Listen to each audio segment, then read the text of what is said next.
Seja bem-vindo ao livro de Atos.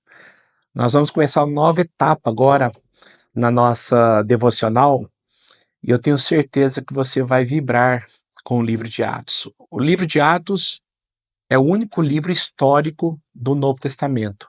Atos é um ato. Uma pessoa fez um ato, o outro fez um outro ato, então ficou Atos. Aquilo que os apóstolos fizeram. Então, Atos dos Apóstolos. É o início da igreja. Quando Jesus subiu aos céus, derramou o Espírito Santo e ali começou o processo da difusão do Evangelho para todo mundo. Quem escreveu Atos dos Apóstolos foi Lucas. O mesmo Evangelho, tá, escrito por Lucas, ele continua com o livro de Atos. É interessante que é por isso que nós terminamos Lucas e já passamos para Atos.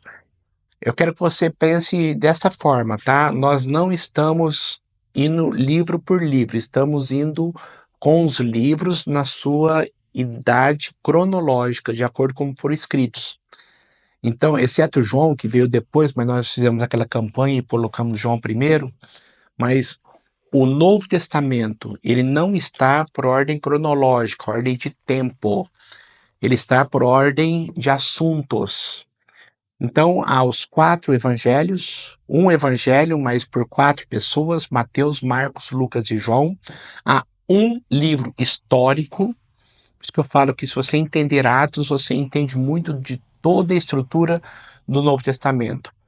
Depois, as cartas de Paulo, começando da maior até a menor, começa com Romanos, que é a maior, e termina com Filemão, que é a menor.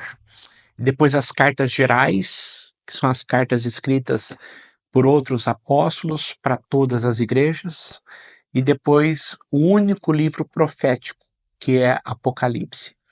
Então, diferentemente do Antigo Testamento, o Novo Testamento só tem um livro histórico, que é Atos, e só tem um livro profético, que é Apocalipse. A grande maioria é a doutrina, ou seja, as cartas baseadas no Evangelho de Jesus Cristo, na mensagem que ele passou e os apóstolos falando. Agora, eu quero que você preste muita atenção em Lucas. Depois você pode até pesquisar aí na sua Bíblia para você ver. Quando Lucas falou sobre ele ter escrito o Evangelho, ele diz o seguinte: eu mesmo investiguei cuidadosamente desde o começo e decidi escrever-te um relatório ordenado, ó excelentíssimo Teófilo, para que tenhas certeza das coisas que foram ensinadas. Lucas, ele cita Teófilo, tá? Um homem chamado Teófilo, aqui no seu evangelho, em Lucas. Agora, olha lá Atos. Atos, no capítulo 1, ele diz assim: em meu livro anterior, Teófilo, escrevi a respeito de tudo que Jesus começou a fazer e ensinar. Olha só que interessante. Qual que é o livro anterior? O Evangelho de Lucas. E agora, até o dia em que ele foi levado aos céus, depois de ter dado instruções por meio do Espírito Santo aos apóstolos. E aí ele começa a história da igreja. Então é praticamente uma continuidade. Existe uma continuação do Evangelho de Lucas para Atos dos Apóstolos. Então Lucas escreveu o primeiro livro falando sobre a vida de Jesus e agora escreve o segundo livro falando sobre a história da igreja. É interessante isso. Teófilo está no comecinho lá do Evangelho e Teófilo está no comecinho do livro de Atos. Qual é a maneira que nós vamos estudar a Bíblia daqui para frente? Você vai vibrar com isso, tá? Você vai vibrar. Conforme eu disse, não está por ordem cronológica. Os livros não estão de acordo com a idade que foram escritos. Os mais velhos, depois os mais novos, não. Está por assuntos. E Atos é praticamente a coluna dorsal do Novo Testamento. Ali aconteceu tudo. E de acordo com as coisas aconteciam, Os apóstolos escreviam as cartas de acordo com o momento da igreja. Então nós vamos, a partir de agora, fazer desta forma. Nós vamos estudar Atos até nós chegarmos na primeira carta escrita. Aí nós vamos parar Atos e vamos estudar a carta, para você entender o contexto histórico daquela carta. Por que que aquele apóstolo escreveu aquela carta, qual que é o tema daquela carta e qual que era a situação histórica que ele escreveu aquela carta. Então, isso vai dar a você uma ideia fantástica. É como um quebra-cabeça sendo montado, sabe? Isso aqui é estudo da Bíblia. Isso aqui é você aprofundar na palavra. Então, ao mesmo tempo que você tem um tempo devocional de meditação, um tempo onde você lê, um tempo onde você medita, você também vai ter um tempo de estudo. Isso vai fortalecer muito a sua fé, muito. Por isso eu quero pedir que você seja disciplinado em fazer isso diariamente. Não deixe acumular, não deixe para ler 3, 4, 5 devocionais por dia, que isso vai atrapalhar você no entendimento, isso se torna cansativo, porque são muitas informações e você chega um momento, a sua mente não pesca tudo, você não capta tudo. Então faça de uma forma disciplinar, todos os dias, tá? Tire esse tempo. Eu creio que 30, 40 minutos, você ouvindo a devocional, e é muito importante, depois que você ouvir a devocional, você ler o capítulo, tá? Não só ouça a devocional, mas leia o capítulo. Pense no que você leu. Depois tem um tempo de oração. Isso vai fazer com que você cresça exponencialmente. Vai fazer com que você se firme cada dia mais no conhecimento do Senhor Jesus Cristo, tá? Esse que é o nosso objetivo. Então vamos lá. Atos dos Apóstolos inicia falando sobre a ascensão de Cristo. Jesus, depois que ele foi ressuscitado dentre os mortos, ele ficou 40 dias com os apóstolos, tá? É interessante que o número 40, ele é bem peculiar, ele é bem estratégico em toda a Bíblia. Deus usava muito esse número, 40 anos, 40 dias, sempre, tá? O dilúvio durou 40 dias, a afronta de Golias para Davi e Israel, 40 dias, Jesus sendo tentado no deserto pelo diabo, 40 dias. Então sempre há a questão do 40, e Jesus ficou 40 dias após a sua ressurreição aqui com os discípulos. O versículo de número 3, no finalzinho, diz: apareceu-lhes por um período de 40 dias, falando-lhes acerca do reino de Deus. E aconteceu uma coisa maravilhosa: a ascensão de Cristo. Jesus com corpo subiu aos céus. Então, Jesus não está no céu em espírito. Jesus está no céu com um corpo transformado, um corpo glorificado, o mesmo corpo que eu e você teremos. Por isso que a Bíblia diz que Jesus é as primícias daqueles que dormem. Ou seja, ele é o primeiro.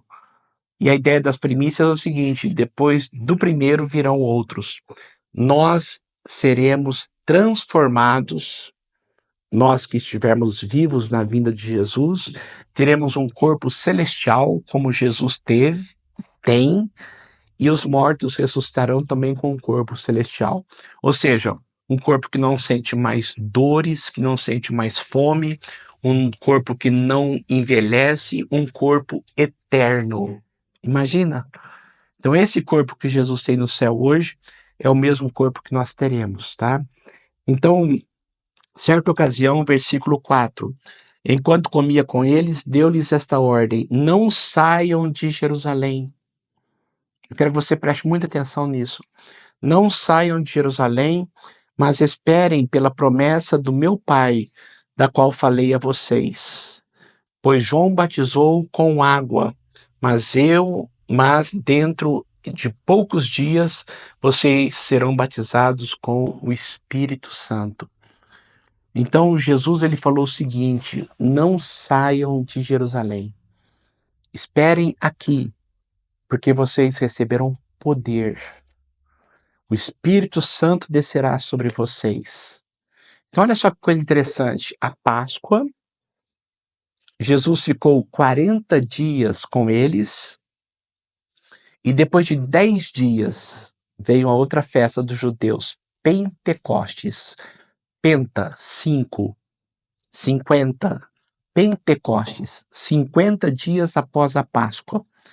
Então Jesus ficou com eles 40 dias e depois disse para eles: não saiam de Jerusalém até que vocês recebam o Espírito Santo. E eles receberam o Espírito Santo no dia de Pentecostes, que era uma festa dos judeus, onde todos os judeus iam para Jerusalém, inclusive os judeus de outras nações saíam, e aqueles também que eram convertidos ao judaísmo saíam de suas terras e iam para Jerusalém. Jerusalém ficava lotada nesse dia de Pentecostes. Então foi tudo estrategicamente planejado pelo Senhor.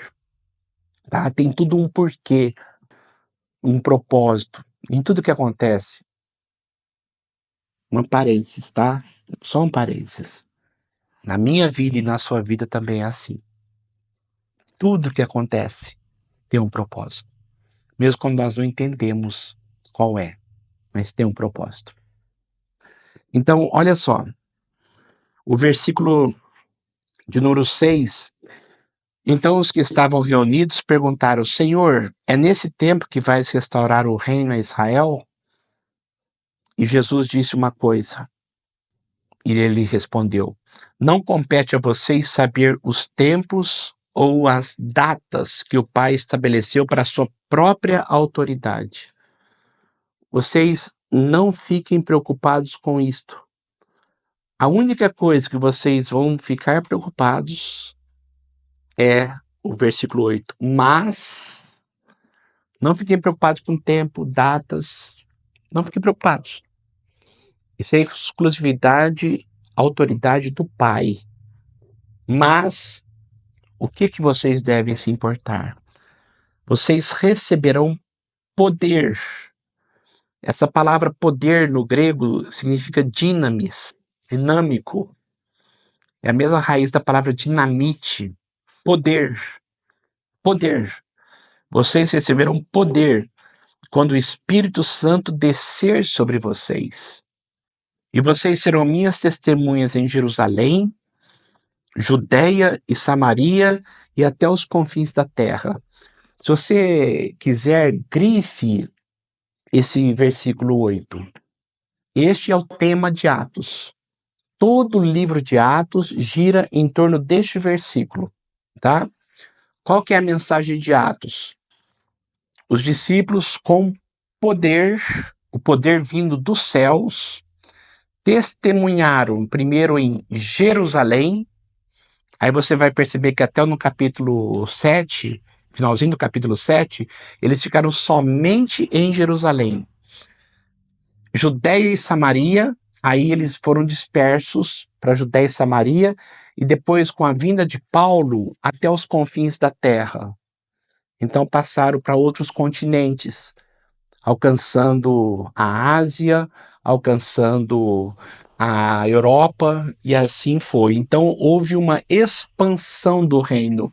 É igual Jesus falava lá no Evangelho, né, profetizando que é como o grão de mostarda, o reino de Deus é como um grão de mostarda que é semeado e depois cresce e se torna maior das sementes, é como a mulher coloca fermento no pão, cresce e a massa fica levedada, fica fermentada e cresce. Ou seja, o reino de Deus é dinâmico, dinamis, poder. As portas do inferno não prevalecerão, porque o reino de Deus avançará. Essa que é a palavra de Jesus Cristo. Então isso aconteceu.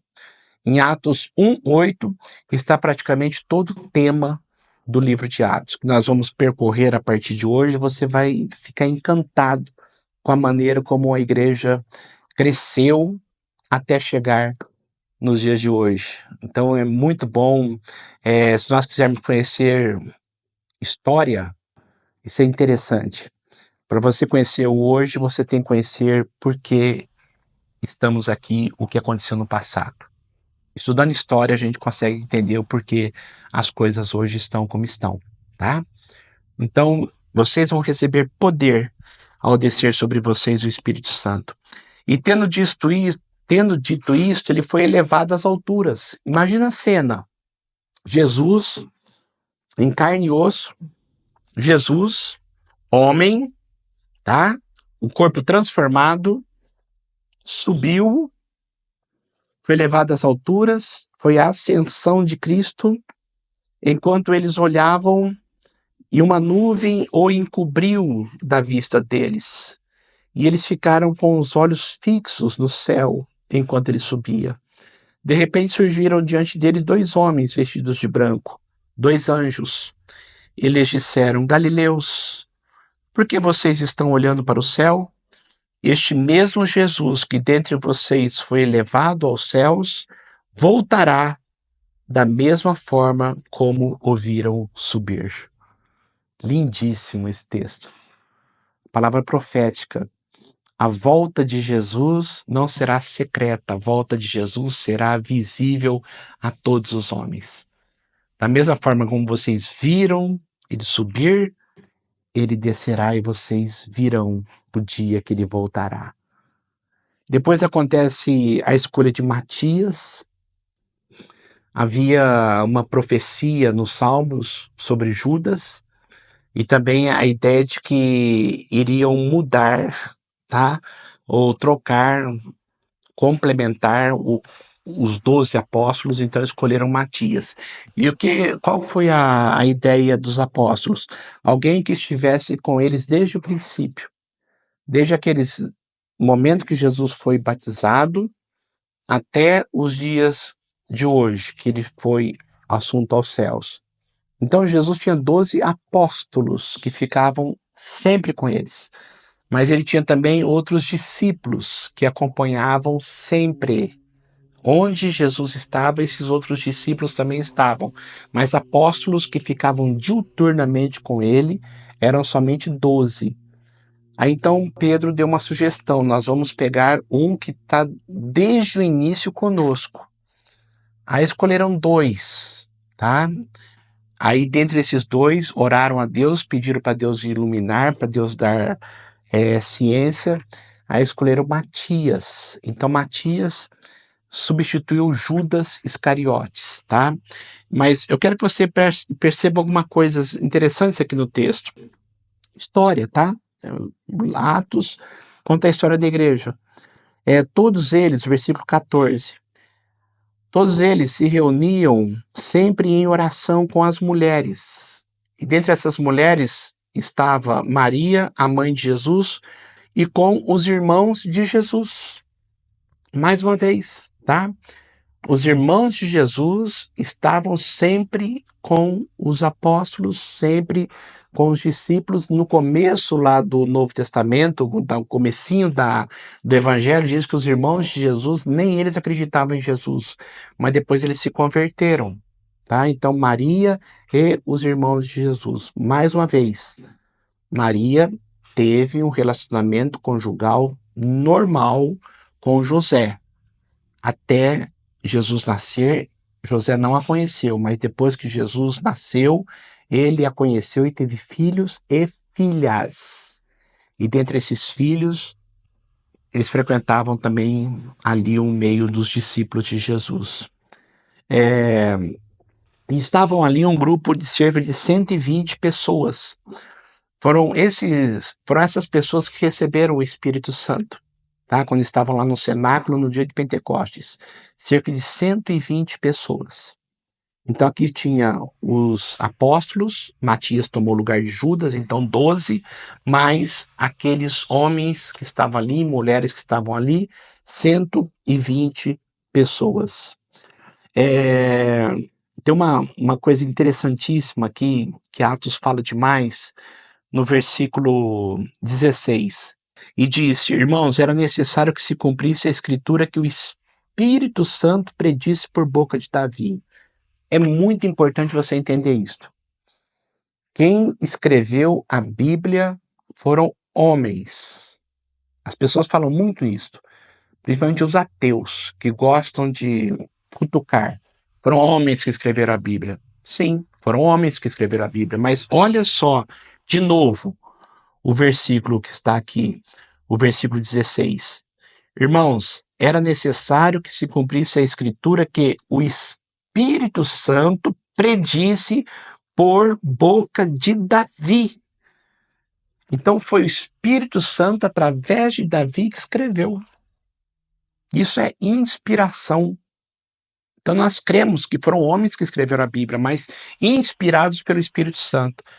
Espírito Santo é Deus, então nós cremos que a Bíblia é a palavra de Deus. Porque Deus tirou totalmente a influência do pecado destes homens para eles serem instrumentos nas mãos de Deus para escreverem somente aquilo que Deus queria que escrevesse. Então é o Espírito Santo, através de Davi, que escreveu essa profecia.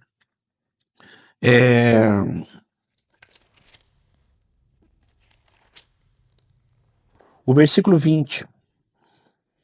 Porque, prosseguiu Pedro, está escrito no livro dos Salmos, esse texto que o Espírito Santo inspirou Davi.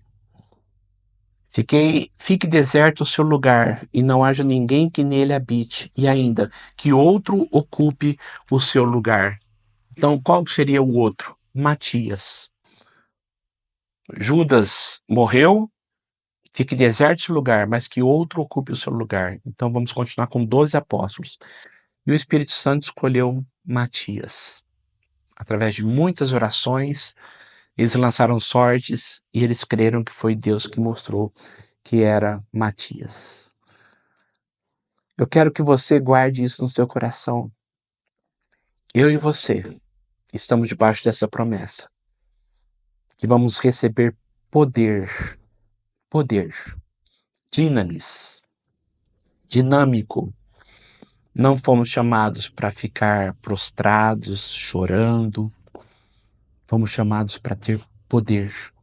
Poder para erguer a cabeça, poder para vencer, poder para andar e as portas do inferno não prevalecerão contra nós, poder para vencer a ansiedade, para vencer a depressão, poder porque a luz prevalece sobre as trevas e você é luz do Senhor. Peça cada dia mais esse poder para Ele. Que Deus abençoe muito a sua vida e tenha um momento devocional muito gostoso hoje, lendo esse texto e pensando nisso. Vamos orar. Senhor, eu quero agradecer muito, de coração, pela Tua palavra que nos ensina, pela Tua palavra que nos exorta, pela Tua palavra que nos instrui, nos admoesta. Muito obrigado. Muito obrigado pelo privilégio de termos a Tua palavra em nossas mãos. O Senhor inspirou os Teus filhos no passado para escrever a Tua palavra. Pedimos que o Senhor, que é o mesmo, ontem, hoje e será para sempre, ilumine a nossa mente, ilumine nosso coração, para que tudo isso que temos lido, estudado, meditado, alcance as nossas vidas, Pai. Transforma-nos, abençoe-nos, em nome de Jesus. Amém e amém. Deus te abençoe demais, demais. E amanhã estaremos juntos, de volta para mais um texto, Atos 2. Vamos continuar essa maratona agora no livro de Atos. Até amanhã, se Deus quiser.